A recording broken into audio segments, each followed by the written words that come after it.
트럼프 대통령이 지난해 허리케인으로 큰 피해를 본 노스캐롤라이나주를 방문해 연방재난관리청 FEMA를 폐지하겠다고 말했습니다. 이어 캘리포니아주에 도착한 트럼프 대통령은 팰리세이드 산불 피해 현장을 직접 둘러보며 피해 복구 현황을 보고받았습니다. 내일부터 다음 주 월요일까지 사흘간 캘리포니아주 남부 지역에 비가 내릴 전망입니다. 트럼프 행정부의 불체자 체포 작전이 속속 진행되고 있습니다. 체포된 불체자들은 수갑을 찬 채 군용기에 실려 국경 밖으로 이송되고 있습니다. 트럼프 행정부의 재집권으로 한반도를 비롯한 동북아 정세에도 적지 않은 변화가 예상됩니다. 국제사회는 정상적인 외교의 틀을 벗어난 실용 거래 관계로 재편될 전망입니다. 시청자 여러분 안녕하십니까? KBS 아메리카 뉴스입니다. 트럼프 대통령이 첫 외부 일정으로 허리케인으로 피해를 입은 노스캐롤라이나주를 방문했습니다. 트럼프 대통령은 재난 대처에 실패했다며 연방재난관리청을 폐지할 것이라고 언급했습니다. 보도에 김경수 기자입니다. 지난해 가을 미국 남동부 지역을 강타한 초대형 허리케인 헐린. 200명 이상 숨지며 2005년 카트리나 이후 가장 큰 피해를 줬습니다. 트럼프 미국 대통령이 취임 후 첫 워싱턴 외부 일정으로 멜라니아 여사와 함께 허리케인 피해를 본 노스캐롤라이나주를 찾았습니다. 당시 연방재난관리청이 재난에 제대로 대처하지 못했다면서 이를 폐지하겠다며 이전 정부를 강하게 비판했습니다. You are not forgotten any longer. You were treated very badly by the previous administration, and I'm here after a few days of the administration. 트럼프 대통령은 허리케인 피해 지역을 방문한 자리에서도 우크라이나 전쟁을 언급하며 유가를 내려야 한다고 주장했습니다. 다보스 포럼 연설에 이어 이틀째 석유 수출이 주 수입원인 러시아 압박에 나선 것으로 풀이됩니다. And if you have it high, that war is not going to end so easily. So OPEC ought to get on the ball and they ought to drop the price of oil, and that war will stop right away. 한편 트럼프 2기 출범 뒤 처음으로 미국과 중국 외교장관이 전화 통화를 하고 미중 관계 등을 논의했다고 로이터 통신 등이 전했습니다. 중국 외교부는 이와 관련해 왕이 외교부장이 루비오 장관에게 타이완 분리 독립을 허용하지 않을 것이란 입장을 전했다고 밝혔습니다. 이런 가운데 루비오 장관은 첫 해외 순방으로 다음 주 파나마를 방문합니다. 트럼프 대통령이 돌려받아야 한다고 주장했던 파나마 운하 통제권이 실제 논의 테이블에 오를 것으로 예상됩니다. 워싱턴에서 KBS 뉴스 김경수입니다. 노스캐롤라이나주를 방문했던 트럼프 대통령이 오늘 산불 피해를 입은 캘리포니아주를 찾았습니다. 트럼프 대통령은 산불 피해 현장에서 믿기 어려운 광경이라고 밝혔습니다. 트럼프 대통령이 오늘 오후 멜라니아 영부인과 함께 LA 국제공항에 도착했습니다. 게빈 뉴섬 주지사의 영접을 받은 트럼프 대통령은 가장 큰 피해를 입은 팰리세이드 지역을 직접 둘러봤습니다. 영부인과 함께 피해 현장을 둘러본 트럼프 대통령은 눈으로 보고도 믿기 어려울 정도의 심각한 상황이며 빠른 회복을 위해 함께 노력해야 할 것이라고 언급했습니다. 트럼프 대통령은 이번 화재로 집을 잃은 주민들을 만나 위로를 전한 뒤 LA시 캐런베스 시장 등 지역정부 관계자들에게 구체적인 피해 보고를 받았습니다. 캘리포니아 주정부가 산불 피해 복구를 위해 25억 달러의 예산을 책정했습니다. 캘리포니아 주의회는 LA 지역을 덮친 대형 산불 복구를 위한 25억 달러의 예산 투입안을 승인했다고 밝혔습니다. 예산 투입안은 공화민주 양당의 초당적인 의결로 통과됐는데 게빈 뉴섬 주지사의 서명으로 즉시 투입이 가능해졌습니다. 이 예산은 피해 지역 폐기물 청소, 시설 재건, 주택 재건 사업 지원 등에 활용될 예정입니다. 또한 대피 중에 있는 지역 주민들을 지원하고 학생들의 교육을 위한 자금으로도 활용될 계획입니다. 캘리포니아 주정부는 이와 별도로 산불 피해 지역 주택 소유주들을 대상으로 융자 상환을 90일간 유예하는 방안을 주요 대출 기관들과 합의했다고 전했습니다. LA 지역 산불 진화에 속도가 붙고 있습니다. 그러나 새로운 산불도 보고되고 있어 안심하기는 아직 이른 상황입니다. 강풍이 잦아들며 산불 진화에 속도가 붙고 있습니다. 팰리세이드 산불은 오늘 오후 기준 77%의 진화율을 보이고 있고 이튼 산불은 95%의 진화율을 나타내고 있습니다. 급속도로 확산되던 휴즈 산불은 진화율 56%를 나타내고 있으며 어제 샌디에고 카운티에서 시작된 보더 산불과 벤츄라 카운티에서 발생한 라구나 산불은 각각 10%와 70%의 진화율을 기록하고 있습니다. 이 밖에도 캘리포니아 남부 지역에서는 다른 4개의 산불이 진행되고 있는데 진화율 60%를 기록한 세플베다 산불 외에는 대부분 조기 진화가 이루어지고 있는 것으로 보고됐습니다. 이번 주말 비가 예보되면서 산불 진화 작업에는 더욱 속도가 붙게 될 전망입니다. 다만 많은 비가 내릴 경우 산사태 등 2차 피해로 이어질 수 있기 때문에 시민들의 각별한 주의가 요구되고 있습니다. 이번 주말 비 소식이 전해졌습니다. 산불 진화에 도움이 될 거라는 기대입니다. 국립기상청은 내일부터 다음 주 월요일까지 사흘간 캘리포니아 남부 지역에 비가 내릴 것이라고 예보했습니다. 이번 비는 내일 오후부터 내릴 전망인데 지역에 따라 집중호우로 이어질 가능성도 있는 것으로 전해졌습니다. 산간지대에는 최대 1.5인치의 비가 내릴 것으로 전망됩니다. 이번 비는 자연 진화에 도움을 주는 것은 물론 부족한 소방수를 확보하는 데도 큰 도움이 될 것으로 기대되고 있습니다. 다만 장기간 이어진 산불로 바짝 말라버린 집안에 빗물이 스며들면서 산사태 등 추가 피해가 발생할 수 있다는 우려도 나오고 있습니다. 불체자 체포 작전이 속속 진행되고 있습니다. 적발된 불체자들은 수갑을 찬 채 군용기에 실려 국경 밖으로 이송되고 있습니다. 캐롤라인 레빗 백악관 대변인은 소셜미디어 X에 수갑을 찬 이주민들이 군용기에 탑승하고 있는 사진을 공개했습니다. 레빗 대변인은 미국에 불법으로 입국하면 심각한 결과와 마주하게 될 것이라고 밝히며 불체자 체포 작전에 집중하고 있음을 분명히 밝혔습니다. CNN 등 주요 언론들은 불체자 추방 작전에 군용 수송기가 동원된 것은 매우 이례적인 일이라고 분석했습니다. 트럼프 행정부가 작전에 군 병력까지 동원하면서 놀라울 만큼 신속한 모습을 보이고 있다는 겁니다. 뉴욕타임즈는 바이든 행정부 당시 인도주의 프로그램을 받아 임시 체류 자격을 받은 사람들 역시 추방 대상에 속하고 있다고 언급하면서 합법적인 체류 신분이 없는 이민자들은 누구나 추방 위기에 놓여 있는 상태라고 언급했습니다. 한편 추방 대상에 오를 수 있는 불법 체류자 중 한국 국적자는 11만 명으로 추산되고 있습니다. 불체자 집중 단속이 전국적으로 이루어지면서 뉴욕주 경제에 비상이 걸렸습니다. 관련 소식 KBTV 전상희 기자가 보도합니다. 보고서에 따르면 뉴욕주에는 불법 이주자가 67만 명이 있습니다. 여기에는 42,300명의 불법 레스토랑 근로자와 48,500명의 건설 근로자가 포함됩니다. 또 영주권을 포함한 비시민권자가 180만 명입니다. 뉴욕의 외국 태생 거주자는 총 450만 명으로 추산됩니다. 보고서는 미국의 농업 노동자가 절반 이상이 외국에서 태어난 불법 체류자로 트럼프 행정부의 대량 추방이 주 경제에 파괴적인 영향을 미칠 것을 우려하고 있습니다.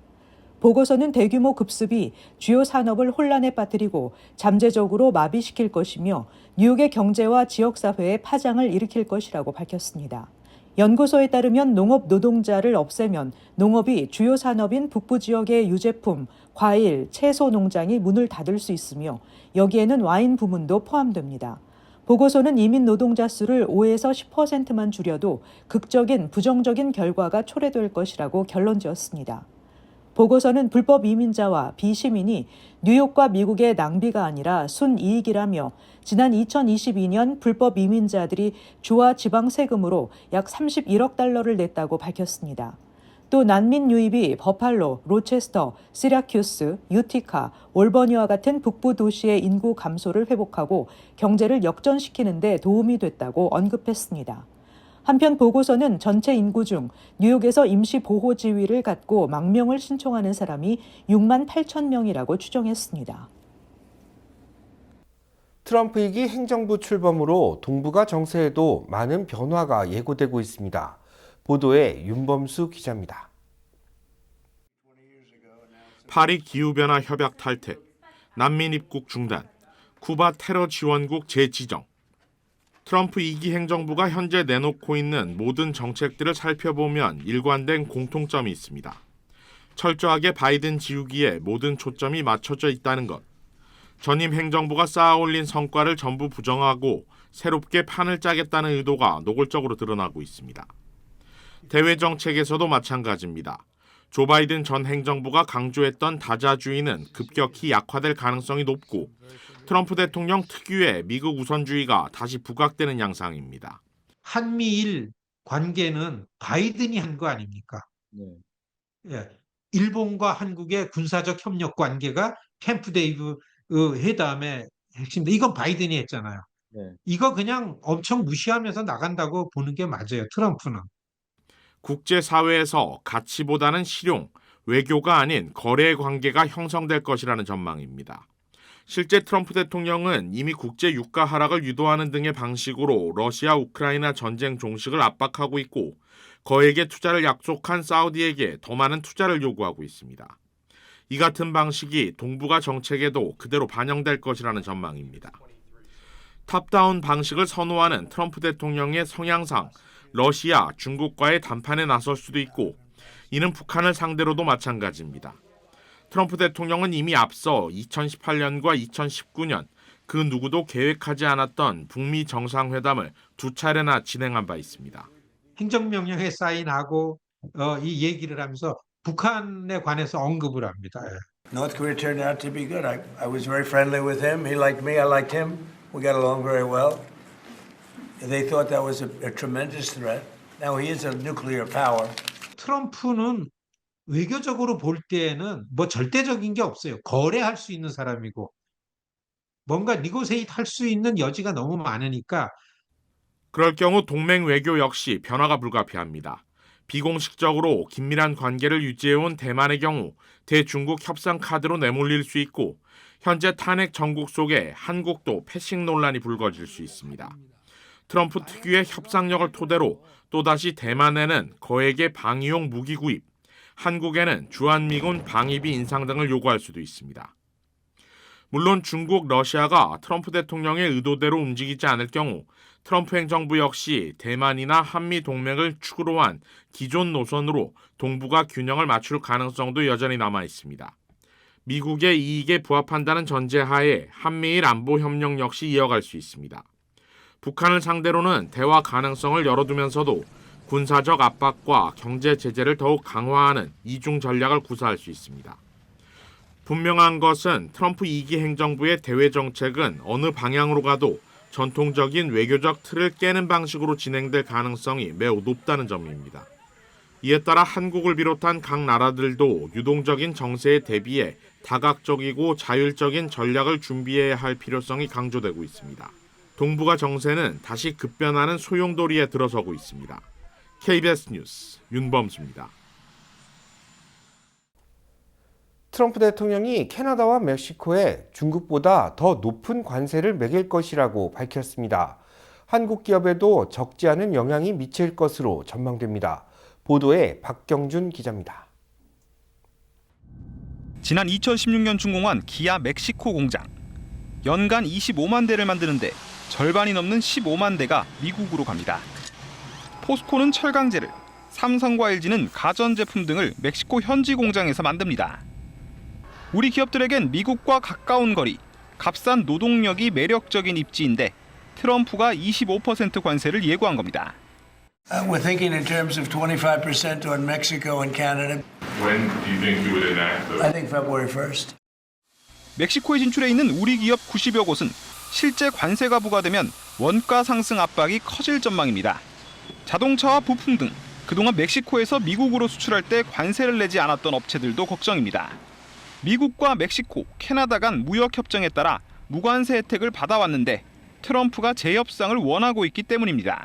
속도나 방식이 조정될 수는 있다지만 수익에 비해 물리겠다는 관세가 너무 높다는 게 가장 큰 우려입니다. 생산하는 사람도 부담이 가는데 지금 여기 우리 진출한 가전하고 TV 쪽은 이익이 뭐 5% 10% 그렇게 나는데 굉장히 힘든 거죠. 기업들은 수출이나 생산 기지를 아예 바꾸거나 가격을 조정하는 방안까지 검토해 나섰습니다. KBS 뉴스 박경준입니다. 트럼프 대통령이 북한 김정은 국무위원장과 다시 정상 외교를 시도하겠다는 의지를 밝혔습니다.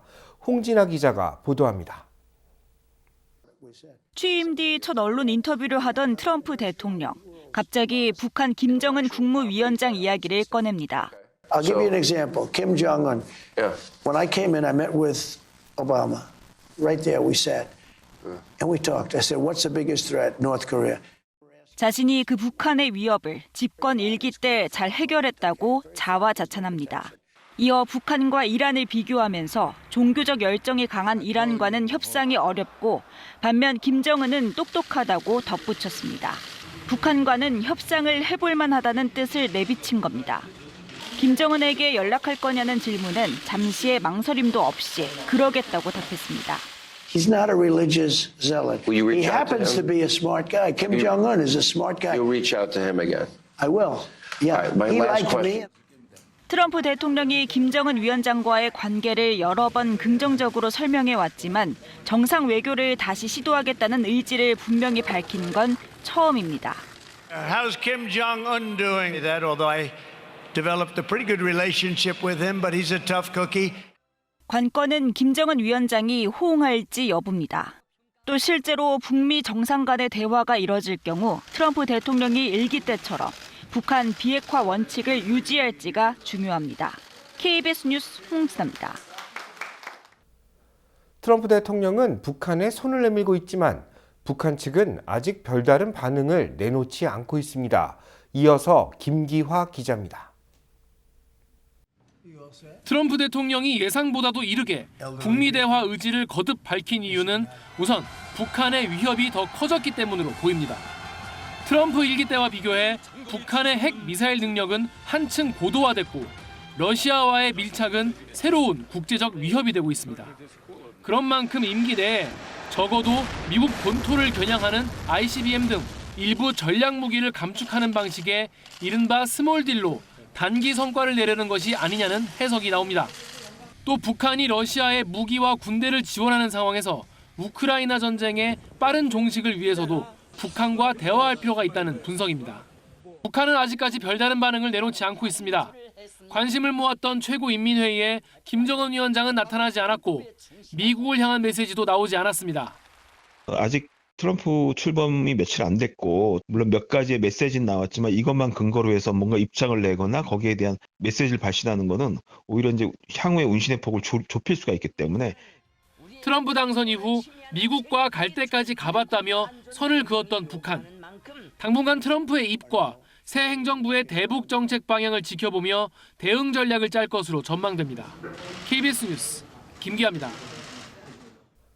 취임 닷새째를 맞은 트럼프 대통령이 4년 뒤 세 번째 출마를 위한 움직임에 나서고 있는 것으로 전해졌습니다. 두 번째 임기에 오른 트럼프 대통령이 2028년 3선에 도전할 수 있도록 만들기 위해 수정헌법 22조를 재수정하려는 움직임이 포착됐습니다. 팍스뉴스는 연방하원에 대통령 임기와 관련된 헌법 조항을 수정하자는 결의안이 제출됐다고 보도했는데 이 결의안은 트럼프 대통령의 최측근인 앤디 오글스 의원이 주도한 것으로 전해졌습니다. 이 결의안은 트럼프 대통령의 3선 가능성에 초점을 맞추고 있는데 첫 임기를 마친 뒤 연임에 실패한 대통령에게만 3선 도전을 허용하고 있기 때문입니다. 그러나 개헌을 위해서는 상하원에서 각각 3분의 2 이상의 찬성표를 받아야 하고 50개 주 중 3분의 2 이상의 동의를 얻어야 하는 등 난관이 자리 잡고 있어 실제 수정까지 이루어질 수 있을지는 미지수입니다. 캘리포니아주 게빈 뉴섬 주지사를 리콜하려는 움직임이 또다시 일어나고 있습니다. 취임 이후 8번째 추진되는 것인데 실제 리콜이 이루어질 가능성은 높지 않을 거라는 전망입니다. 게빈 뉴섬 주지사에 대한 주민 소환 움직임이 벌어지고 있습니다. 주민연합 세이빙 캘리포니아는 게빈 뉴섬 주지사가 주민들이 아닌 정치에만 집중하고 있다고 지적하면서 리콜 운동을 추진할 계획이라고 밝혔습니다.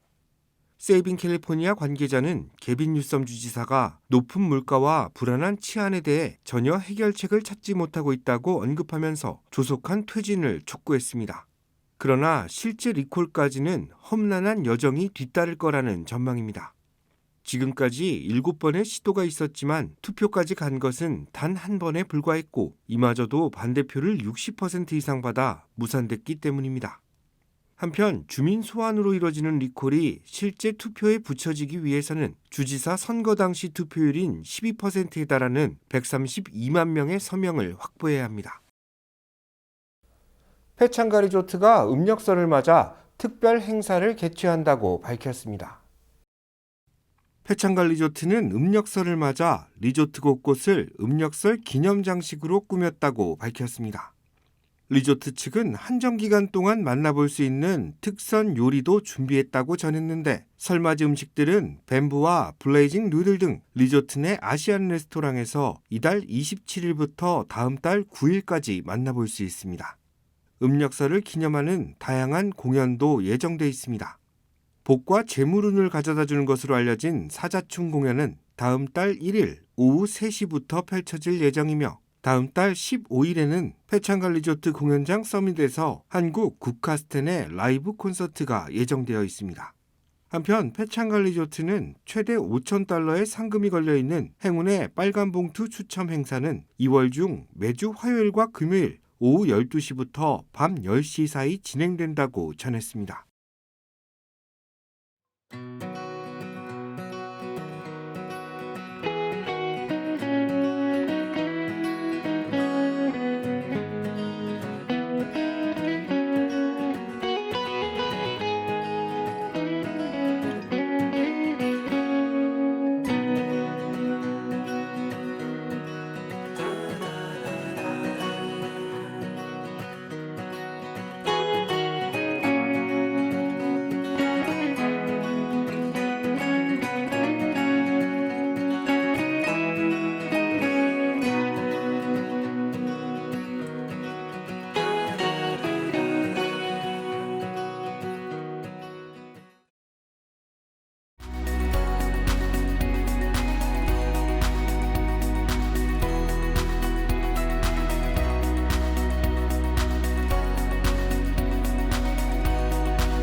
KBS 아메리칸 뉴스 마칩니다. 편안한 주말 되시기 바랍니다.